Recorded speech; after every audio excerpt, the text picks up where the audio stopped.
I bought the 7Hz X Crinacle Salnotes Zero 2 for $25 and it crushes almost every pair of headphones and gaming headsets that I have, even the really expensive ones. The naming scheme is actually really confusing, but there's a good explanation in this video that I've linked. This is an IEM or in-ear monitor. With the replaceable rubber tips that go directly in your ears, this looks and feels just like any earbuds. And that's because they are earbuds. And they come with pretty much the same strengths and weaknesses of them. Let's get into sound first. If you're interested in seeing the official frequency response graph, Crinacle tuned and measured these himself. So I've linked his video with the exact timestamp for those that just want to see that graph and call it a day. But here's my actual user experience. First, without EQ. The treble has some good detail, and while it's prominent, it's not too jarring like most gaming headsets these days. Same goes for the upper mid-range, which doesn't sound that open, but it's pretty natural. I like how the mid-bass has some impact to it. It's not super thick, but a lot of audiophile-centric gear pretty much guts bass entirely, so this was very welcome to hear. The sub bass has a little boom and rumble to it, but it doesn't muffle anything else.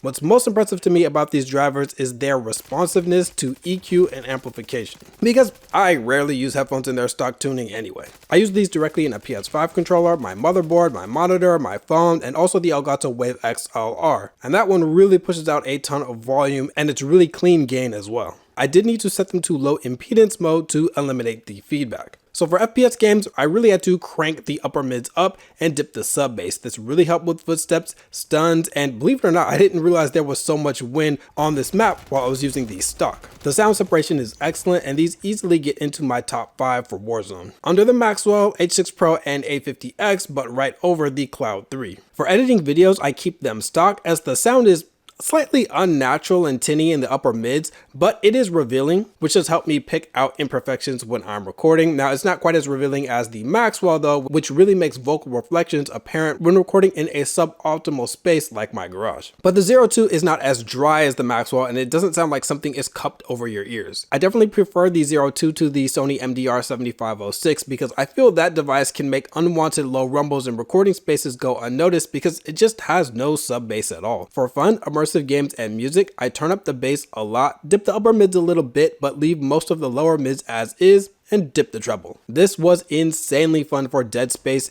and with a strong enough amp, the bass actually hits a little bit. And without distortion, these remain super clear. These are obviously quite small, so they don't deliver the same vibration as the A50X or the PC38X, but they beat out almost everything else that I've used when it comes to bass. I need to emphasize again, these devices I'm comparing this to are $100, $200, and up to $380, and the Zero 2 either dominates or holds its own for 25 bucks. Nothing from Razer, SteelSeries, or HyperX, aside from the Orbit S, can touch this thing. The only real weakness of the Zero 2 is what's also its biggest strength: simplicity. These are plastic wired earbuds and they have a detachable cable. The wire is only 49 inches or just over 4 feet, so not a lot of flexibility there. There are several different ear tips included, so you can find the right size. The ones I settled for fit all right, but I'm always aware of it and I can't use these for more than a couple hours straight. That's the only thing the Logitech G Fits did right: comfort. I don't really have complaints about the wire or the materials considering the price, and I haven't had any incidents with these.